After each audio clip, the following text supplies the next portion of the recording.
રાજકોટની દુર્ઘટના અને હાઈકોર્ટની ફટકાર બાદ રાજ્યભરમાં ફાયર સેફટીની સક્રિયતા જોવા મળી હતી, જેના ભાગરૂપે ભાવનગરમાં 1568 બિલ્ડિંગોને ફાયર એનઓસીની આવશ્યકતા હોવાનું બહાર આવ્યું હતું।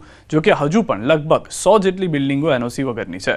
ફાયર વિભાગના અધિકારીએ જણાવ્યું હતું કે મોટાભાગના બાકી રહેલા બિલ્ડિંગો ખૂબ જૂના હોવાથી તેમાં ફાયર સેફટી ઇન્સ્ટોલ કરવી મુશ્કેલ છે। શહેરમાં હોસ્પિટલ, રહેણાંક બિલ્ડિંગ, મેરેજ હોલ અને શૈક્ષણિક તથા કમર્શિયલ બિલ્ડિંગો સહિતને ફાયર ઇન્સ્ટોલેશન કરી એનઓસી લેવી ફરજિયાત છે। એનઓસી નહીં મેળવનારને નોટિસ આપવામાં આવી છે। અત્યાર સુધીમાં 332 બિલ્ડિંગોને નોટિસ આપવામાં આવી છે। તો બીજી તરફ મહાનગરપાલિકાના જ અનેક જર્જરિત શોપિંગ સેન્ટર અને શાક માર્કેટ પર કોઈ કાર્યવાહી ન થતા તંત્ર કોઈ મોટી દુર્ઘટનાની રાહ જોઈ રહ્યું હોય તેવા સવાલ ઊભા થયા છે।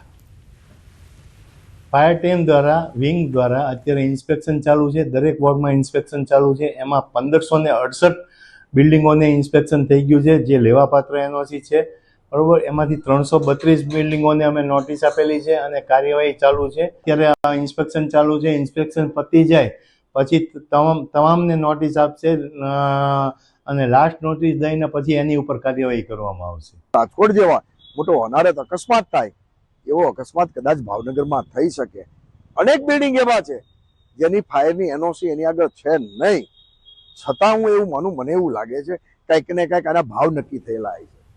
નોટિસ આપો એટલે એનું જાય કંઈક ખીચું ભરવાનું હોય, ખીચું ભરાઈ જાય એટલે આગળની કાર્યવાહી અટકી જાય। મને એવું સ્પષ્ટપણે એમએસ યુનિવર્સિટીની કોમર્સ ફેકલ્ટીમાં સપ્ટેમ્બર મહિનામાં લેવાયેલ એડિટોરિયલ પરીક્ષાનું પરિણામ હજી જાહેર થયું નથી। વિદ્યાર્થીઓના જણાવ્યા મુજબ ઉત્તરવાહિની તપાસમાં વિલંબ પછી હવે ટેબ્યુલેશનની કામગીરીમાં અટવાઈ ગયું છે। ફેકલ્ટી અને પરીક્ષા વિભાગ વચ્ચે સંકલનના અભાવને કારણે આશરે 1000 જેટલા વિદ્યાર્થીઓ મુશ્કેલીમાં મુકાયા છે। વિદ્યાર્થીઓએ ચેતવણી આપી છે કે જો વહેલી તકે પરિણામ જાહેર નહીં થાય તો હેડ ઓફિસ ખાતે ઉગ્ર રજૂઆત કરવામાં આવશે।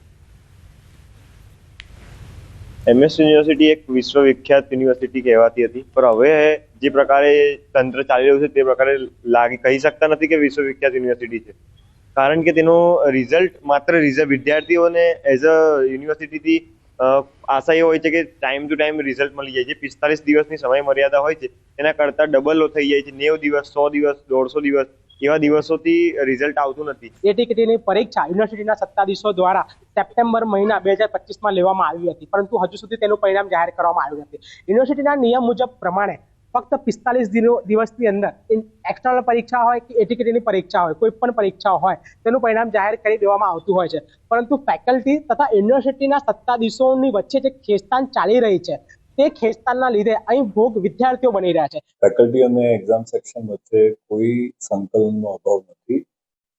બધું વ્યવસ્થિત પ્રમાણે જે સ્ટેપ પ્રમાણે થવું જોઈએ એ થાય છે અને વિદ્યાર્થીઓને જે રિઝલ્ટ મળવા જોઈએ એ યોગ્ય ટાઈમે મળે એવા પ્રયત્નો અમે બધા જ યુનિવર્સિટી પણ કરે છે અને ફેકલ્ટી પણ કરે છે।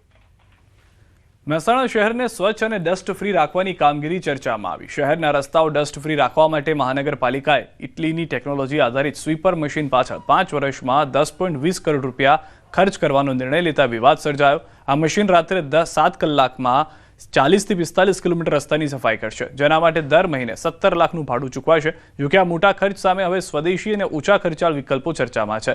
મહેસાણાના જીઆઈડીસીમાં જ બનેલા બૂમર રોડ સ્વીપર મશીનનું ટેસ્ટિંગ ચાલી રહ્યું છે, જે માત્ર ₹3 લાખમાં કાયમી ધોરણે ખરીદી કરી શકાય છે। આ સસ્તા સ્વદેશી વિકલ્પો ઉપલબ્ધ હોવા છતાં વિદેશી ટેકનોલોજી પાછળ આટલો મોટો ખર્ચ કરવા બદલ મનપાના વહીવટ પર સવાલો ઊભા થઈ રહ્યા છે।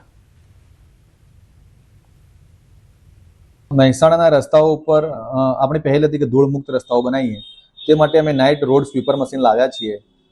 નાઇટ રોડ સ્વીપર મશીન જે લાવ્યા છે જે ઇટાલિયન ટેકનોલોજી બેઝ છે, જે રાત્રે 41 કિલોમીટર સુધીની સફાઈ કરશે અને રોડ આપણા ત્યાં એના કારણે ક્લીન થશે। એના સિવાય બી આપણે લોકલ બ્રાઉઝર મશીન પણ લીધા છે, એનાથી બી આપણે કામ કરી રહ્યા છીએ।